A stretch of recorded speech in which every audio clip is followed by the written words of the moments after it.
Me problem, you say. Me the problem with this management. Blame me now the moment because one, if it's a management, but any season piano, or no answer the prayers, and son of a coach. I don't know as coach now. They don't mean blame no. That is my problem. But what the team shape coach is how all management they are being sick at home. 5 players be not for but not coach to the press about. Like Obed say, they be away. Obed Pamu coach no. No, I go to the press. Asante Kotoko Fans, we share so na pay him. But I don't know this so after some management press no commitment to form. Standard no form papa Kotoko Fans standard no form. At least I don't know about door. Can you beat my yard say election? Oh, but we materials na kuda Kotoko so no no no play me. Ya ko to kala our form. Come on, our form pa medase. Offer Nana on Ponsa 3 months in Ontia Kotoko Players ka 3 months in me both play akodi obepamono ye players na any man na ko na eba o me both play akodi sisi obepamono so ati ase 3 months Ontia Players ka plus unima de kontia Rashid not no mobo oso man signing on fee ya ommo what you say unika pre Uba and Oman Scafu, what team Nima, Oba Brawa, one was now what is Scafu from Walla team. What's I know Moko? And I walk on the job for the boys. Coach there, Opam coach. Now I imagine say, coach is over 17 players. I know a coach, you know, also for 17, also won't be that. One coaching course, now the entire team, and I have a boom. Sabi, I am a fan here. I am a pa. South Foreign Keeper, Cameroon. No, the team, no Far Rangers. I know quite much of fun. So what I say. Now we are Sabi. Yes, we may be a hard man. I'm agency. It's not no one. San and the crack, I'm not even personally say. Jump for the boys, the original in Chawa. I'm just set them free. It's almost as all can and once a man.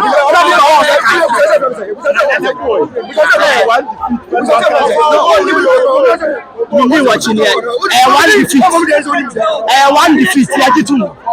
Yaditu is one defeat. I see a loose matches. I don't tell you, Kasa. Loose matches. I don't tell you, Kasa. What must say? I see them the way the Kasa. Number 2 year old boy. Number 2.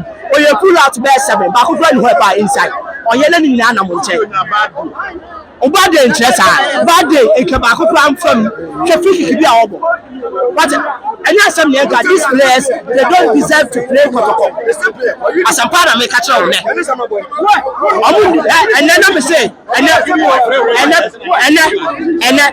player Kotoko player ba ko one dress not maintain and some na waka catch them no eh what team ni no oba bontia na obeka bo for gu yeso a no ko woni tatrem on the setting no opoku ti kwa na ye nim se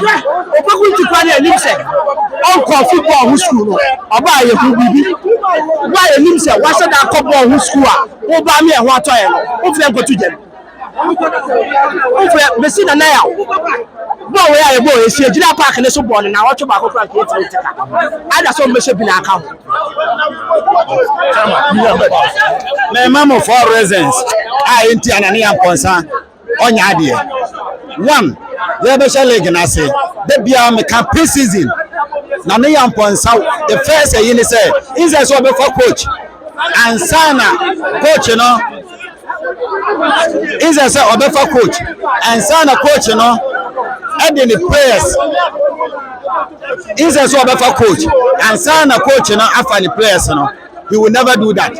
On 1 and 20 players at the break coach. That is the first reason. 2, Open coach. I'm not a coach Kotoko. Ghana when you will be a coach of Burkina Faso. Our coach in a block for our TV. Yeah, train I just stop it and son I am with you. Empty at the end of our and yet 3. another reason so no say free agent players in front of Obi player or the 10-1 man contract is one we are cofano I that say player no we need to buy papa and I say because no me be the chi boy no we dey born and dey na see say see what hene make catch your players on pride e dey ti and boy no only bench na wonim say e dey ti na see what they say nothing no on the bench so the human relation are very poor of in itself with nyacha sele kumase for nyina in school kumase na sabe okay no adukom no wada yes starting here ko the matches na musa by enyene oba to team no ye ne ball no hwe yie opoku ntin obi a no wani sika na so na ho brase otumi ko for player yo na nakasa do tia ni kakra atra odi akoma na eba be ye kotoko enti se on timi team no a yesra no on fa team nto na obi emeto aso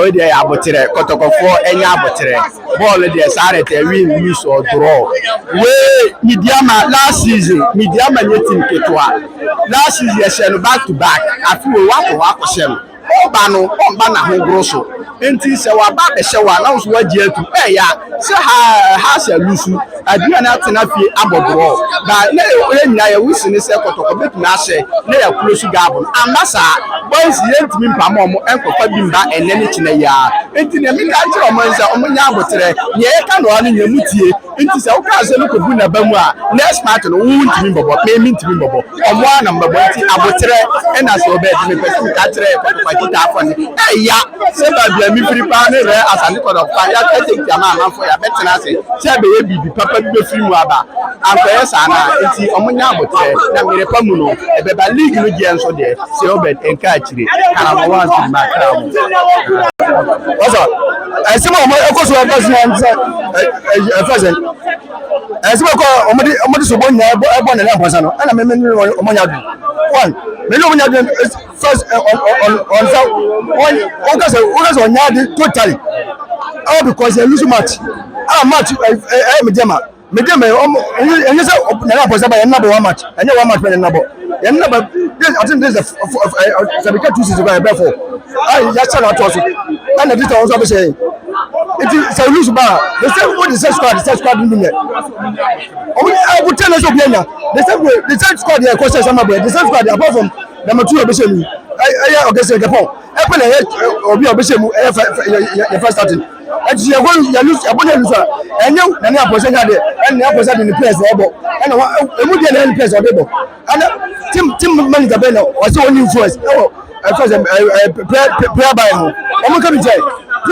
team they give them church me support coach o to get one friends in chance in bosa e na top place by top man as to anya dia you must take no so who dey as coach nya dia fine you betu no ayo dey na way and kwa nya total na mo ujuma kasa na nya posa nya dey champ ya pa na to machine say o mu penifo no why obomo diama team no ankasa so on the internal the neutral fund and the one kotoko obi amaliska go to the say the demand penibia no the misika ono the misika aba run kotoko we see the team la banka this time no the CEO aba ono mama dis obe sponsors next sponsors na run kotoko enye on the phone kwa ya hwe this time on the phone ya say at the same time one of the club is like saying yakobasa on the phone kwa dia be well akofo obi a one sika akobo no hu abaka say dinka ta no man say tom ta bejuble me be ka so say bejuble tom bejuble ta no tom bejuble na tom obi mo yem so so say mo so kabi me ba cho we ba sa be kemi si aji bisia ana de bo bia yen ne betima yebi what does say say me ni kotoko ma me na me ko ji bisia nya betima ye what does say me ba me trust school fees ma me ba na me ba no emu ade me school fees ni tua o bo no me so a onko give us ka for go to player say na me ya say no say o 3 years so amko coach man and time so ya wa man time answer wo ba ye wo na top players wo se na ko for coach na ba na be share ni obi player ba ko last this season ya bo Africa penalty bi akwa ne boy na o man nsa so the player from abobo it is ye mo bi a chance am so na o mam chance bi e se bi so ni bobo o da se ye tin ko fa un ko place ma se se on ze ko to no etutomu ana ne de win etutomu goalkeeper na odemo no say na kola o na kola o but under point mo se Kotoko criticize oya dey any problem eti no emfa ensumu players obi a won deserve magum na o pa no ko so nza obai won the Kotoko di ni komo e competition for credit be ma na bas won the competition ye de be ma o mo nim hwere na o mo ti se bas o ye ji bi so ko je bas ama faru sa ano me ye ji bi so me ko je me ko busia no afa ko je wo ba wo so no wudi 3 months aba be ko jache wudi 3 years unye o ka sisi a o mo say ana wata wudi so no tira who si contain sa wudi be 3 years who 3 si container oh one na hey first go say outside o ba ni wo yin ti no we fi meje what do you say to me no so awu pe no Kotoko ebe crisis wo be say ti me jaw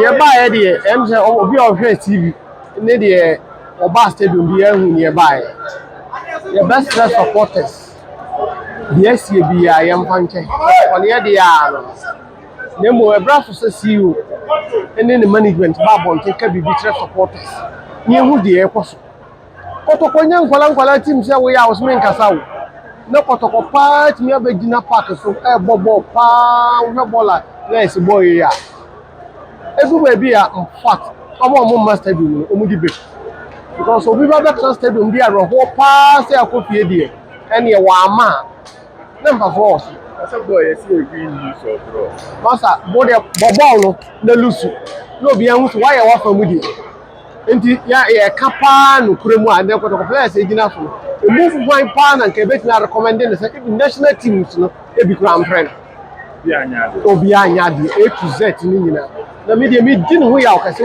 ye coach Zebo what Zebo ebe ya mpelifom nya no kwan mpelifom nya so Obed ye ball 28 minutes na Safutela so na yefu ya ne yawo onwo e complain say bibi ha me 30 minutes no abeda fom enti coach wona wo da fom no onu no leading wo kura hu say the players abre ye change who player plan na man na mu what enti ye coach no em say ball aye hwe no nya no oh enti e besere no say guma na no woni ma onwa oba ne ya ide enka ne so woni maduma na mo ba Kotoko no amoa no enti onwa voluntarily no or resign na nke money di hu ba say obeka ma Kotoko ye beka se asake no say basa dey say ni CV no me sere no ye sere coach no e wo mu say on titwi di omo te front no so enka bibi ma nti ana management no so ene ne nkasa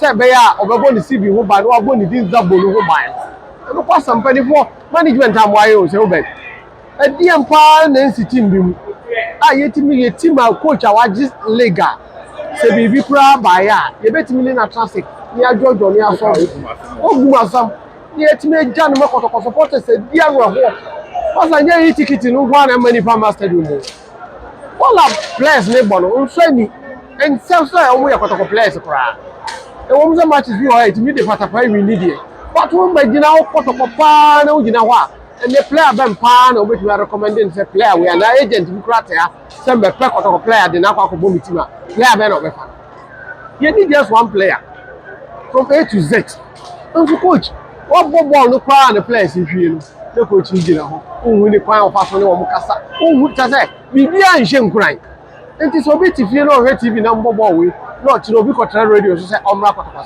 park wa ba si wo nchira no problem sa team no wa masa wo ji se ni fa no ba nti e bra so sampani for na mra bonten no mo nka bibi nchira ye ya ton ye 4 key players o 4 key players ya timi ato but in this guy the top player aba boko enti team we se Kotoko kwa ye present kwa jelegi team yi jelega betimi akwa Africa enti it is Obed the best company for mra bonten no mo nka bibi game Asante Kotoko what really happened Bibia Ankoye. Bibia Ankoye. I think say West Bia supporters will be use from Machinano. Omu deserve it. And I don't think say you see a bit of catch supporter they say Chinchina Chia by stadium. Very painful. Say if a pass supporters chill. So omo man na yen kan mom support your team. Na ye be bana animgu ase to say. E be kan. Ya mini man kan chawara me bo. Ye modde mono Ankoye. Born na ye boy ye. Enya boy shogu. Se about 3 hours kwa aka ho a ye ntumi shogu. But ade ba ko pe ana e betumi aka. Ene se Kotoko no players no be ko. Management be ko. Board be ko. But supporters ye ni ba bia ko. Eti the American say yes bia. Omon fa na say aye enantin kuro. So why mia to nine umia so a eye oya. E di sabre die omumia aye omoya. But omon fa nche. Na ye gina yen sankamoni yen hwe. Say yantimi anje league ni mpo a. Ekoba say yantimi anje league ni mpo a. Yen trase. Na after the season no yen share dey mai. Bigire say ened there. From technical team playing body, you strengthening team no. Na ya starting him hofo. If the name say ne Ediana abodro. Kotoko we need match we ya. Ka bibia che say betu Angelique. Ade efe de esi. Ye pass supporters chew emo back akra. Na place e dey hwam. I don't think American supporters they say yen trust dey be a stadium. Na stadium no be yam. Anya sa Tama stadium ni pa park bi a pay the pressure eba team ni so. Omo too desperate to win. It won bet o mani no ma ya share. And ntimi hu ne say edi enya. Ba say ade say dey be a stadium ni yema. Ana dey be a omo bo. No omo wini a. Stadium ni power stadium omo nsu. But dey be almost on bo empty stadium. It had the depend about kakra repair. Na the pressure about was also mo ye bibi. E ko ba sa dey defeat na dey. Eba. E dey be sira ko supporters omo hu yamobo. Na dey esi no mo fanche. Na ye nyina yen kan bom. Sebe. Ba ko ba tane na ne tia ba nkumba. Nye weti na ebeja Kotoko support. Ye nyina yen kan ma ya. Yo mbeka bia mo deserve so mo kan. Ne mo ka wi a ye fanton chen. Na hwe kwa be so ye nyina e be kan bom. Ya ye Kotoko no bi. That's Game na Asante Kotoko Fans. What really happened? Bibia Ankoye. I think say West Bia supporters will be use from Machinano. Omu deserve it. And I don't think say you see a bit of catch supporter they say Chinchina Chia by stadium. Very painful. Say if a pass supporters chill. So omo man na yen kan mom support your team. Na ye be bana animgu ase to say. E be kan.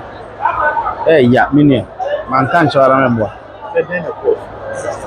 Ye modde mono Ankoye. Born na ye boy ye. Enya boy shogu. Se about 3 hours kwa aka ho a ye ntumi shogu. But ade ba ko pe ana e betumi aka. Ene se Kotoko no players no be ko. Management be ko. Board be ko. But supporters ye ni ba bia ko. Eti the American say yes bia. Omon fa na say aye enantin kuro. So why mia to nine umia so a eye oya. E di sabre die omumia aye omoya. But omon fa nche. Na na yɛ nyinaa yɛn sankamoni yɛn hwɛ sɛ yɛntumi angye league ni mpo a ɛkɔba sɛ yɛntumi angye league ni mpo a yɛntena ase na after the season no yɛnhyɛ nneɛma yi bigire sɛ ɛnɛ deɛ from technical team playing body yɛbɛ strengthen team no na yɛ start nneɛma foforɔ efisɛ na yɛn sɛ nnɛ aduana abɔ draw kɔtɔkɔ winning match wei a ka biribi akyerɛ sɛ ɛbɛtumi agye league adeɛ hwɛ deɛ si yɛpa supporters kyɛw ɛma ɔmo ba kakra na players yɛ de ehwɛ mo ɛno nti na meka kyɛ supporters ne sɛ yɛntra sɛ da bi yɛbɛba stadium na stadium no bɛyɛ mo anyɛ saa tama stadium no nipa yɛba park biara pɛ de pressure ɛbɛ team no so ɔmo yɛ too desperate to win nti ɔmo bɛte ɔmo ani no na ɔmo yɛhyɛ yɛ ɛno nti mi hu ne sɛ edi enya baasa yade sɛ da bi stadium no yɛ ma ɛna da bi a ɔmo bɔ na ɔmo wini a stadium nipa wɔ stadium a ɔmo nsuro ba da bi a ɔmo stand bɔ empty stadium eti ada nipa no bɛba kakra bi pɛ na the pressure aba wɔn sɛ ɔmo yɛ biribi ɛkɔba saa de defeat na ɛda yi ɛɛba edi ɛbɛsrɛ kɔtɔkɔ supporters sɛ ɔmo hu yɛ mo bɔ na deɛ esi na ɔmo fa nkyɛ na yɛ nyinaa yɛn ka bom sɛbesɛbe baako baatane na ne tia benkum ba nye weti na ebi gya akɔtɔkɔ ne support yɛ nyinaa yɛn ka wɔn ɛya deɛ wɔn bɛka bia wɔn deserve sɛ wɔn ka ne wɔn ka wie a yɛfa nto nkyɛn na yɛhwɛ kwan bɛfa so a yɛ nyinaa yɛbɛka bom na yɛayɛ kɔtɔkɔ no bio.